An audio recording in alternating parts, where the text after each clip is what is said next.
I think we're recording now. What up, my dogs? Aurora, we miss you guys a lot. I think I say that every time we shoot, but that's because I miss you guys. And being cooped up is very sad. I'm out of breath. Maybe I have coronavirus. I don't, but that's fine. Welcome to Quarantine Coffee and Jesus. Hope you have your coffee. I went with a mint mug today instead of the coral, just for fashion's sake. We are going to start something new this week and next week, which is we've been going through books of the Bible. Sorry, I'm like cleaning up as we're going. Sorry. We've been going through books of the Bible and piecing through them. But what we're going to do for the next 2 weeks, Johanna and Jamie and Mad Dog Vivi, she got her wisdom teeth taken out. If anybody wants pics, let me know.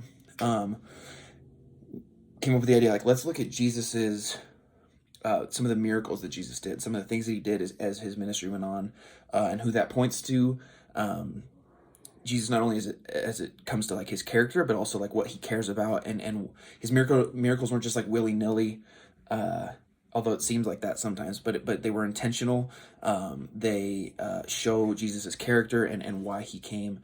He didn't come to fix all of our physical needs. He came to fix something deeper, but because of what he fixes physically, we are able to put trust in what he can do at a deeper level. So today was supposed to be Juliana's day. We're looking at the wedding at Cana when Jesus turns water into wine. And Juliana had an illegal wedding, as some of you might know. Illegal. She should be locked up. So she was very scared to do this. So she was like, Cole, will you please do it? You'll do so much better than me. And I was like, oh my gosh, yeah, sure, whatever. All that's true. I didn't make any of that up. But we're going to jump into the wedding at Cana. A lot of you might have heard of this. Some of you that are new to believing in Jesus or that don't believe in Jesus might have never heard of this. But we're going to start in the book of John, chapter 2. John is one of the 4 Gospels. The Gospels are Jesus' life. They're told from different viewpoints. So if you have a Bible and you want to read this before I jump into it, pause now. We're going to read chapter 2, verses 1 through 12.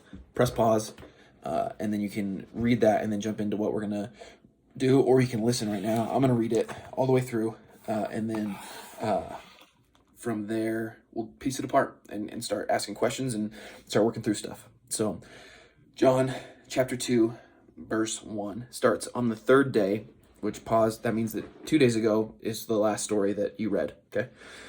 Which you can go back and read if you want to, but whatever. On the 3rd day, there was a wedding at Cana in Galilee, and the mother of Jesus was there. Jesus also was invited to the wedding with his disciples. When the wine ran out, the mother of Jesus said to him, "They have no wine." And Jesus said to her, "Woman, I don't think he said it with that connotation, but woman, what does this have to do with me? My hour has not yet come." His mother said to the servants, "Do whatever he tells you."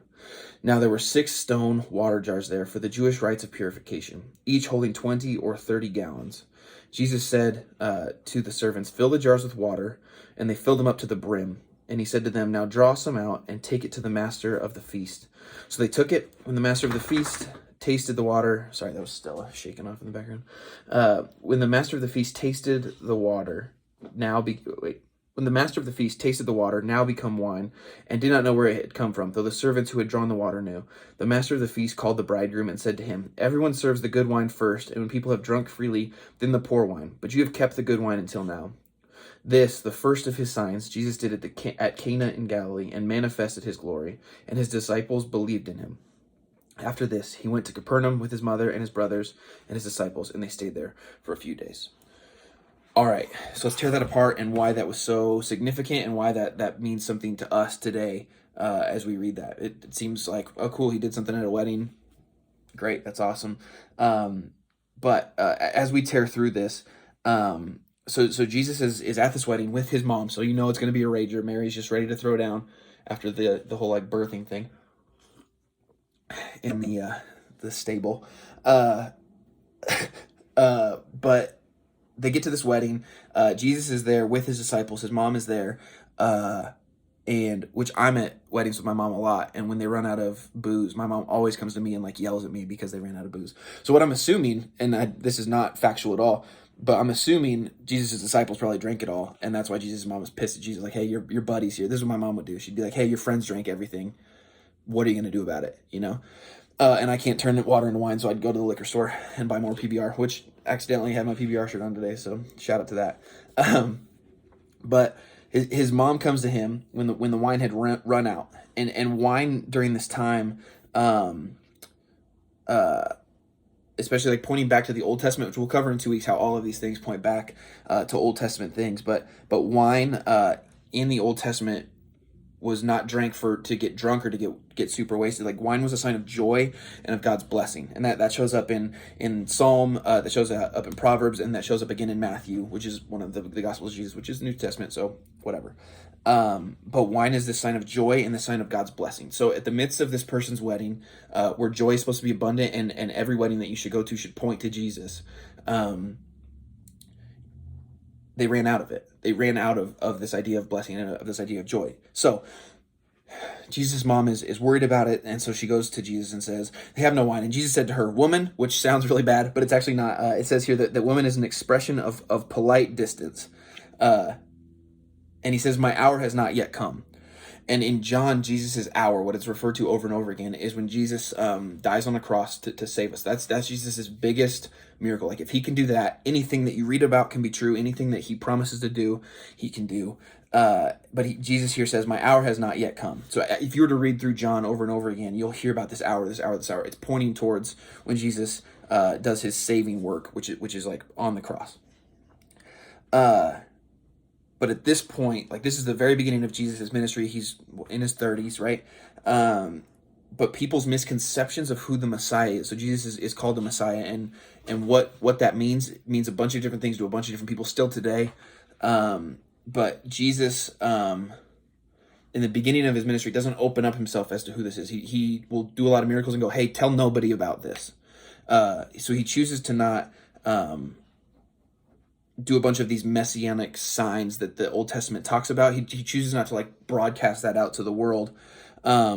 This miracle is done quietly. And part of that shows who Jesus' character was. Like, Jesus wasn't trying, actually, even though everything that in the world brings glory to Jesus, Jesus wasn't trying to bring glory to himself. He was trying to honor this couple who was married. He was trying to not have them feel shame because they ran out of wine at their wedding. He was trying to supplement them having a good time. He was trying to honor them and to bring joy and to bring God's blessing to everything that they had going on that day, which is really, really cool to think about and look at. So Jesus right here, this is part of his, what's called his private ministry to specific individuals. This is part of like him really just focusing on like, hey, my job here right now is not to have this big, lavish, crazy thing. Like, that'll happen on the cross. That's for everybody. But right now, like, I'm going to honor and love these people really well, which is really cool to look at Jesus's character there. So he says, woman, what does this have to do with me? My hour's not yet come. So he points to like, hey, this isn't the big deal. I'm not here to put on a show.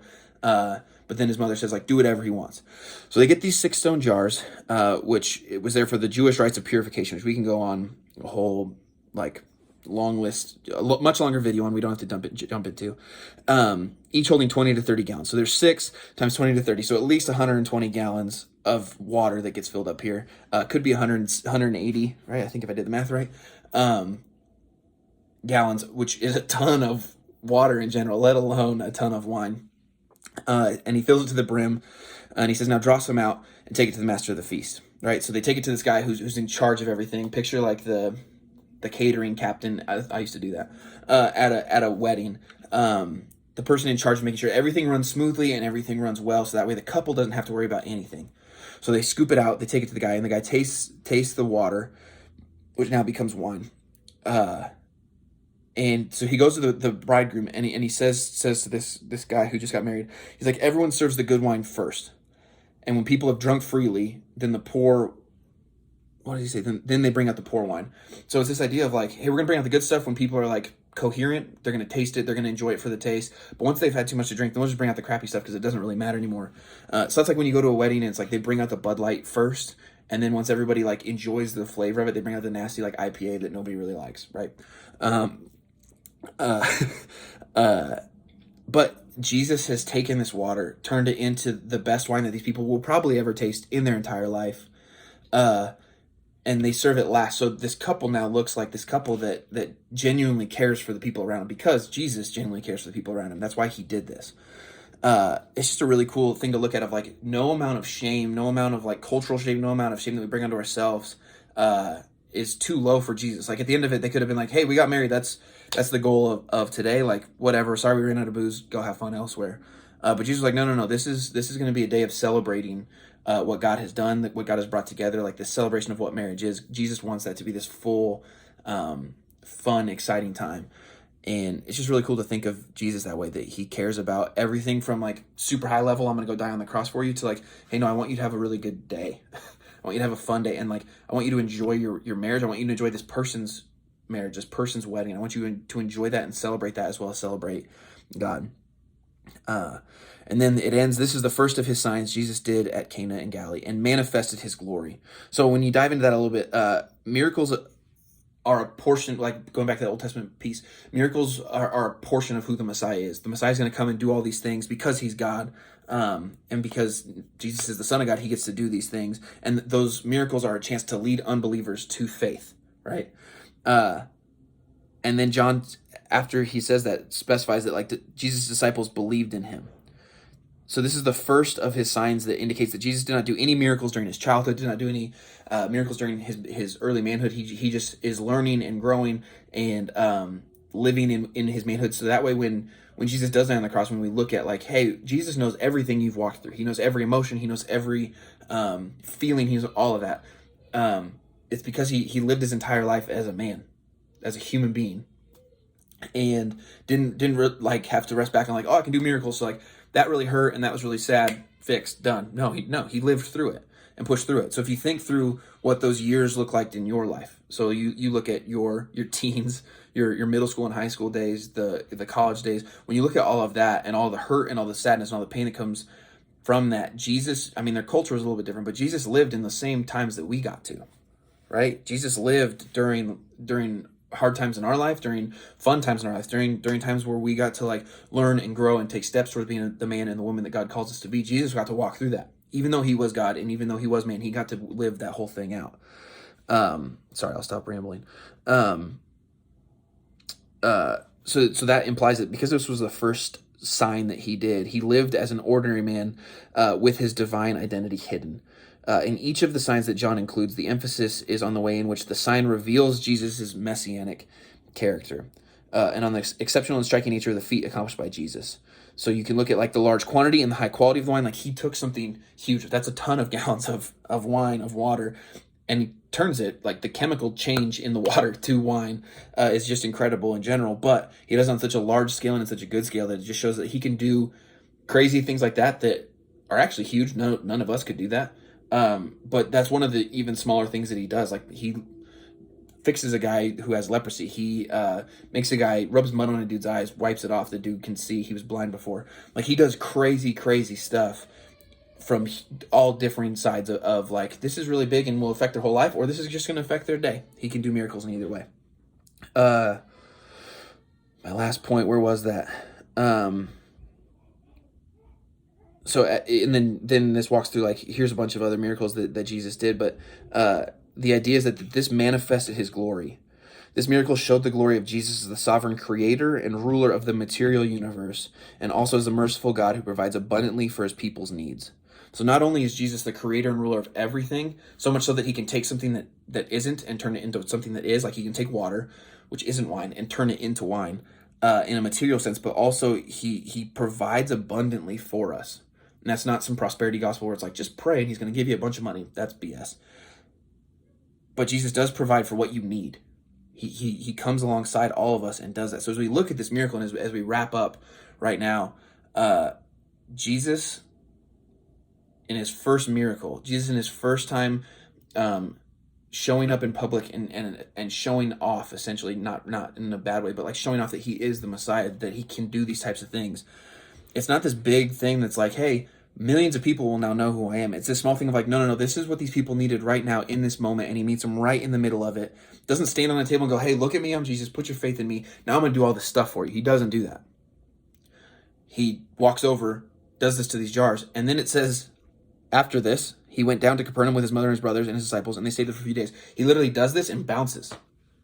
He doesn't stay. He doesn't want everybody to come around him and be like, hey, you did a really great job. Like, oh, I'll do weddings, and like Juliana's illegal wedding, and afterwards people will walk up and be like, hey, that was so great. And it's like, I didn't do anything. And that's not me being humble, because we all know that that's super hard for me in general. It's just really like, I didn't do anything, but I do like to hear that. Jesus doesn't wait for that. Jesus doesn't stay around for that. He changes the water into wine and then bounces. So as we look at these miracles over the next couple weeks, my challenge for you today is to sit in this, maybe read it one more time, and just pick out what Jesus, who is Jesus in this story? What does his character show who he is? What does that mean and apply to your life today? For me, Jesus is humble. He that's what this shows. That his character, Jesus, is humble. He doesn't stay for all the glory that he's rightly deserved. But also Jesus deeply cares about little things in my life. Which if I apply that to my life, and if I apply that to how I run my everyday life, I usually don't let him control those tiny things. I think I talked about this a couple weeks ago, but like the mundane things in my life, I just like, I let myself control them, because it's like, oh, that's, minute. I wait till, somebody has cancer or COVID-19 hits or whatever, that it's like, oh, now I need Jesus to jump in. It's like, that's the wrong thing. If I stop for a second and just read these 12 verses and look at, okay, if Jesus is humble, if Jesus deeply cares about me, if Jesus wants to be a part of my everyday life, he's going to do little things like this, but I need to let him do it. What's that for you? What is that when you read this, like as a man, as a husband, as a dad, as a mom, whatever that is, whatever you are, what does that mean for you, for Jesus to be humble and to want to have control of every aspect of your life? What do you have to do to get there? We're going to jump into another one tomorrow. Juliana's up tomorrow now. But we're going to jump in tomorrow. But for the rest of today, just sit in this fact that Jesus likes you. He wants to be a part of the parties in your life and the sad parts of your life and the good parts and the bad parts. But in the midst of a wedding, Jesus chose to not let the couple feel shamed and to not feel like they were worthless because they ran out, or to not feel anything that might just start spinning in their heads when they realize, oh, we let all these people down. Jesus says, no, I've got that. You just sit in the joy and the blessing that I'm bringing to you today. That's a really good Jesus, and that's who we worship and who we hold on to. So sit in that, think about that, and tomorrow we're going to jump into another miracle. We miss you guys a lot. Yeah. Hope this was helpful. Jump in and read this again. Love you guys. Bye.